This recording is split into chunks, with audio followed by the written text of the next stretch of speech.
Okay, so for this deep dive, we've got the source material on the Osmo Dashcam Pro.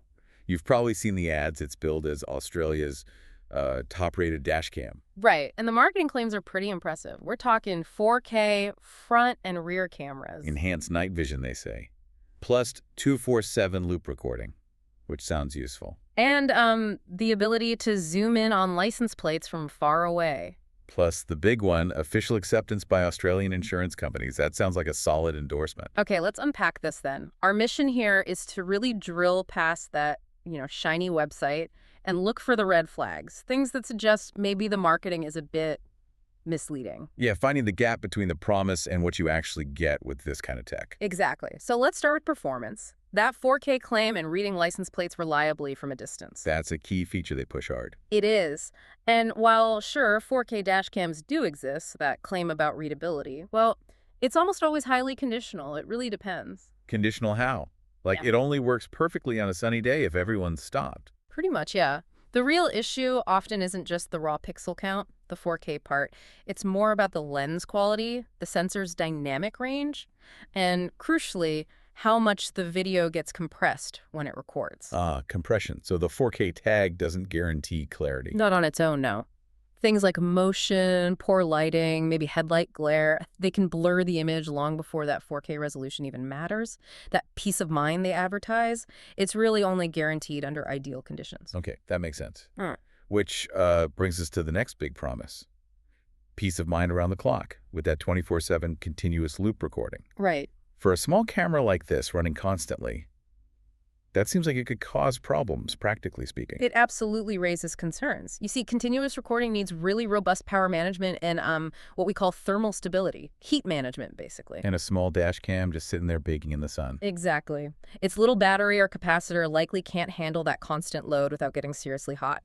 So, best case, it shuts down to protect itself, meaning no footage. Or worse. Or worse, if it's wired in for parking mode, it could drain your car battery completely so you come back to maybe useless footage or just a flat battery. Not exactly peace of mind. So that reliability claim for all-day monitoring is shaky at best. And speaking of things that sound good but might not hold up, let's talk insurance support. Yes. The official acceptance. It sounds so concrete, like a proper certification. Is that actually a thing? Well, it's misleading. Formal, specific, official acceptance by Australian insurance providers for a particular dashcam model, that's extremely rare. So what do they mean then?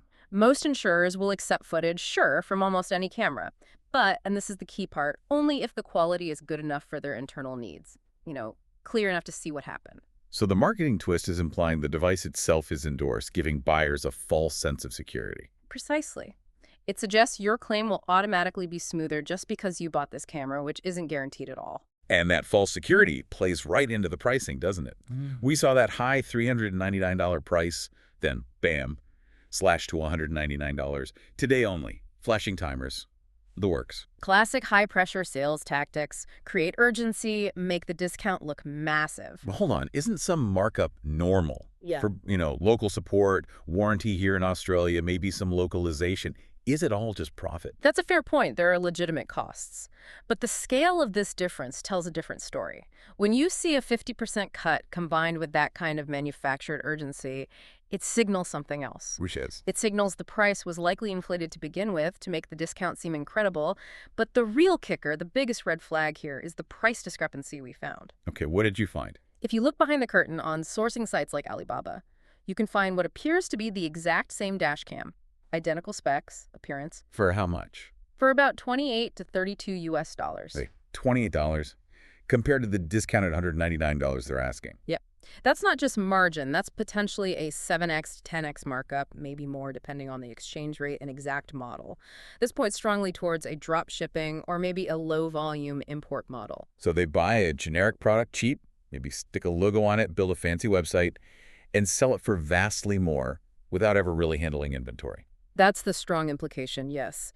It creates this illusion of a premium, high-demand product when it's actually mass-produced and available very cheaply elsewhere. Wow. Okay, so pulling all these threads together, it seems pretty clear. While this Osmo Dashcam Pro might, function as a basic dash cam. The marketing massively overstates its capabilities, especially that reliable plate reading. Its reliability, too, with the 247 recording issues. And definitely its actual standing with insurance companies. It's just not what they imply. So what's the final takeaway for the listener here? Well, I think it raises a really important question for you to consider.